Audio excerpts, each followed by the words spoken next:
ในตอนเช้าวันที่3พฤศจิกายน2025นี้ที่ห้องรับรองของแขวงโบริคำไซท่านสนธนูธรรมวงศ์เจ้าแขวงโบริคำไซพร้อมด้วยคณะได้เป็นเกียรติต้อนรับการเข้าพบปะเยี่ยมยามการลงมาเคลื่อนไหวเฮ็ดเวียกอยู่แขวงโบริคำไซของทนางอยู่ฮอนสุขประธานสมาคมศิลปะและแลกเปลี่ยนวัฒนธรรมเซฮิงสาธารณรัฐเกาหลีในโอกาสดังกล่าวท่านสนธนูธรรมวงศ์เจ้าแขวงโบริคำไซต่างหน้าให้กับการนำของแขวงยังได้ให้เกียรติกล่าวแสดงการต้อนรับท่านประธานสมาคมศิลปะและแลกเปลี่ยนวัฒนธรรมแซฮิงสาธารณรัฐเกาหลีด้วยบรรยากาศที่อบอุ่นพร้อมทางติราคาสูงต่อกับการลงมาเคลื่อนไหว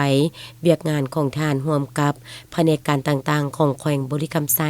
ตลอดระยะผ่านมาหลังจากนั้นทั้งสองฝ่ายยังได้สนทนาแลกเปลี่ยนบทเรียนเวียกงานในด้านต่างๆร่วมกันจางกงไปกงมาบนพื้นฐานความเข้าใจซึ่งกันและกันและผลประโยชน์ร่วมกันทั้งนี้ก็เพื่อเป็นการเสริมขยายสายเผ่าพันธุ์ไมตรีจิตมิตรภาพของสองประเทศที่มีต่อกันพร้อมทางเพิ่มทวีการร่วมมือทางด้านเศรษฐกิจและการลงทุนระหว่างสาธารณรัฐประชาธิปไตยประชาชนลาวและสาธารณรัฐเกาหลี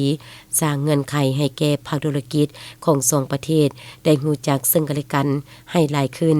แน่ใส่ส่งเสริมการร่วมมือทางด้านธุรกิจและการลงทุนระหว่างสองประเทศในต่อหน้านับมือนับเพิ่มขึ้น